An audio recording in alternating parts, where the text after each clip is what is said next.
Welcome back to the show, everybody. This is your friendly neighborhood Warlock Kadash. We are back at Dream Daddy, everybody. Yes, we're doing it, playing it, reading it, doing the story. Dream Daddy. Let's continue. Well, it's been a long day. I'm just about ready to pack it in after a few bites of ice cream from the freezer. I turned off all the lights and walked down the hall to my room. I wonder if Amanda's still awake. That kid needs some sleep. As I pass her room, I hear a faint sound. I can't quite make out what it is. I get a little closer. Is she crying? I knock gently on the door. Hey, Amanda. The crying immediately stops. Not right now. Her voice sounds strained. She sniffles. I need to make sure she's okay. I open the door. In the dark, I can see Amanda's outline in the middle of her bed, knees hugged up against her body. Is everything okay? I don't want to talk about it. Save. Did something happen? Did something happen? No, nothing happened. Go away. Something must have happened. Amanda! Get out! Okay. I quickly leave her room and shut the door behind me. Once the door closes, I hear her crying again. Wow. What has her so upset? She seemed fine earlier. She's usually so open with me. Did I do something wrong? Is she mad at me? I guess if she wasn't before, she definitely is now. I can't even remember the last time she snapped at me like that. I have a hard time falling asleep, but when I finally do, I'm still thinking about Amanda. After a long night of very little sleep, I roll out of bed and make myself a pot of coffee. Amanda should be off for school soon. Maybe she'll be willing to talk about whatever's bothering her. About 10 minutes before she's supposed to leave, Amanda comes out of her room and makes a beeline for the freezer. Morning, Amanda. Morning. She drops a frozen waffle into the toaster and slams the freezer door. She won't look at me. Yikes. So, anything going on at school today? No. Okay. Do you need a ride to school? No. Want some coffee? Amanda pulls the toaster lever up and takes her still freezer-burned waffle out before it's finished cooking. I have to go. Amanda picks up her bag and storms out. Whoa. Oh, okay. I haven't seen her act like this in a long time. It's usually short-lived, but it always hurts. Hopefully this blows over and things go back to normal soon. I sit back in the kitchen table and look at a picture of Amanda and I hanging on the wall. And in it, I'm teaching her to ride a bike. Her face is a mixture of excitement and pure, unadulterated fear. I remember how determined she was. Every time she would fall off and scrape her knee, she would get up and try it again. Finally, I had to stop her because she was bleeding everywhere, and then she started to cry because she didn't think she needed bandages and wanted to keep trying. As I put the bike away, she stood in the middle of the street and screamed. Then I took her for ice cream, and then it was like nothing ever even happened. After giving it a bit of thought, I decided that if I force her to talk about it, I'm only going to make things worse. But I have an idea. I start rummaging around for ingredients. I hear Amanda walk in the door. Instead of heading for the kitchen like she usually does, she makes a beeline to her room. She's clearly trying to avoid me. Hey, Pumpkin? What? Can you come here for a second? There's a moment of silence. Yeah? I wanted to say sorry about last night. I'm just worried about you, kiddo. I get scared when I know something's wrong, and I'm even more scared when I feel like I can't do anything about it. Dad, So just, whatever it is, you don't have to tell me if you don't want to, but whatever it is, just know that you have a dad in your corner who wants you to be happy. Aww. Honey, you know I'm bad with words, and so I was hoping I could speak the language we both understand. I pull a cake out of the refrigerator and place it on the table. Hopefully the frosting has set by now. Ta-da! Dad. It took me a really long time because I ran out of red frosting somewhere around Sorry you're sad, but I support you 100%. Didn't read that right away. And had to start over and... This is beautiful. It's strawberry. Amanda gives me a big ol' hug. I grab some plates and forks and serve us up some delicious cake. So, it's really stupid. What is it? This whole thing, I know I've been really weird lately, and there's just... I don't even know how to explain it. I feel like I might have to make you a chart. I'm listening. Do you want me to take notes? I guess I should start from the top. So, you know you know how Emma R is going to that fancy art school in California, right? Emma R? Should there not be any music playing right now? I feel like there should be some music. I'm gonna save it and I'm gonna just open up the game all over again. Just to make sure. Usually they have some kind of music playing. I was right! Emma R? Emma R? The best friend? The best friend? You got it! Wow, proud of you! Anyways, ever since she got the acceptance letter, I've been feeling like she's drifting away, you know? She's been spending a lot more time with Grace and Emma P. I just thought it was all in my head for a while, but then I found out from Rosie M. that both the Emmas, Grace, and Noah all went to a party at Mackenzie F's on the same night. They all told me that they were busy studying for the Calc AB fine. Calc AB? And the B is like, it seems like it's overly white. And whatever.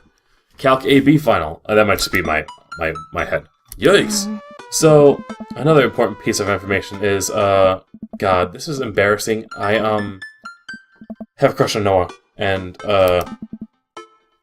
that's a thing. What? Whoa! I had no idea. I definitely didn't know that, okay? You're a bad liar. So are you! I learned from the worst. Anyway, so the only person I told about the crush was Emma R, and she promised not to tell anybody. I didn't confront them about the party thing because I didn't want to start drama. So I just keep quiet. I keep going about my business. Amanda sighs. And then one day I invite everybody out to get nachos at the mall. And after not texting me back for like 2 hours, even though none of them ever put their phones down for more than 60 seconds, they all say they're busy, like simultaneously. So I told them, never mind, I'll eat nachos at home, right? But we were out of chips, so and I really wanted nachos. Totally understandable. Aww. So I go to the mall anyway. I go to the food court, and who do I see there but Grace, Emma P, Emma R, and Noah, all hanging out together eating nachos without me. What? It gets better. I'm standing by the escalators watching them, and realize that Noah has his arm around Emma R, which is kind of weird, right? But then they kiss! No! Yes, I know. So I storm over there and I'm like, hey! And Grace drops a nacho on her shirt because of course she does. And Emma R just like glares at me. Grace? Wait, Grace, nothing's coming up. I don't know who that is. Grace is the... Gossipy one? I know!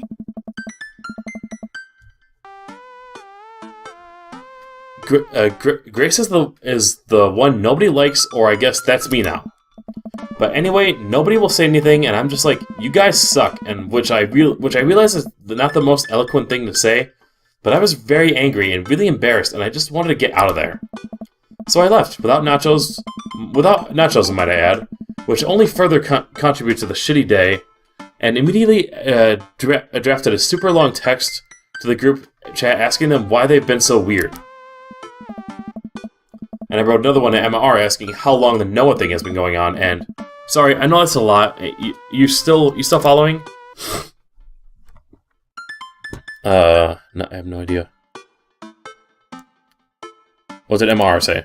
Oh, okay. Get a load of this. Emma R says, you know what? You know what, let me just read it to you. Amanda pulls out her phone and reads, word for word, an arduously long string of text messages. Can you believe that? I cannot believe that. I care so much about Amanda's social life and mental well-being, but man, do I not understand what she's talking about. This is all beyond me, but I'm trying my hardest to be supportive.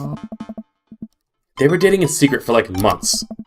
So I told her that she's a pretty terrible friend, and she's like, well, if you think I'm so terrible, then just stop being my friend. And I was like, okay, and then she left me on. and then she left me on read. And then, wait, left me on read? What's that? Oh, like, she saw my message then didn't reply. And I know because there are read receipts. I don't know what read receipts are, but I'm gonna nod and pretend I understand. Gotcha. So while this is all happening, I'm talking to Emma P about how mad I am because she's at least being kind of reasonable, and I'm venting to her about how pissed I am about at everybody and stuff. And then out of nowhere, Noah texts me like, "How could you say that to me?" And I'm like, "Say what about you?" And he tells me that Emma P sent screenshots of everything, told her to the group chat that I got kicked out of. Alright, I think you lost me at screenshots, but that definitely sounds bad. There's so much more, but honestly, it's all really stupid teenager stuff. The bottom line is that everyone dropped me, half my grade hates me, and now I have no friends. Amanda, I'm so sorry. I almost expected it from everybody else, but Emma R has been there since Dad died. I can't believe she would just stab me in the back like that. I'm not even that mad that she's dating Noah. I'm just upset that she lied to me for so long about it. Amanda stabs at the remnants of her cake. Okay, I take it back. I'm kind of mad she's dating Noah. Like, what did I do wrong? Why did everyone just suddenly decide to decide I'm not cool anymore? Why wasn't I enough? I don't understand. And as mad as I am at everybody, like, I miss them, Dad. Amanda looks so dejected, I almost can't take it. What can I possibly say to help? Anyways, that's it. That's the whole sordid tale. Thanks for listening. Tune in next week for more hot gossip. Wow. I know, it's pretty dumb. It's not dumb.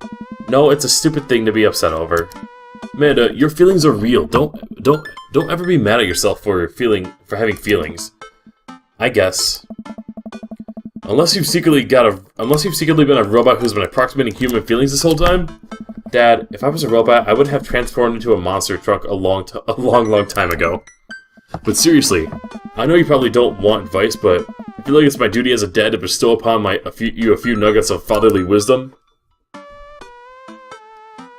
Real friends don't do that. Real friends don't do that. When you get older and you start realizing the sort of people you want to associate yourself with, do you really want to surround yourself with people who would do something like that to their friend? It takes a lot of work to find and maintain meaningful friendships. It took me a long time to figure that out myself, and I wish I had learned it sooner. Very true. If the other person isn't putting the effort in to show you how much they care, it's not worth it. You're not beholden to being their friend. Ultimately, I think this says way more about their character than it does about yours. Because you're amazing, and if they can't see that, well, that's their problem. I'll keep that in mind. I looked down at the table. Did we just eat that whole cake? Yeah, did we just eat that whole cake? Well, good talk. Amanda gets up and goes to her room before she closes the door. She turns around. Hey, Pops? Yes? Thank you. You're always welcome. Love you, Amanda. I love you too, Dad. Aww. I won't even say it. Shave with the grain. Welcome. Yes, my favorite part. We're gonna save here.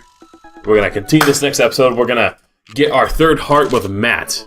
Third heart. We're gonna press the fuck out of him.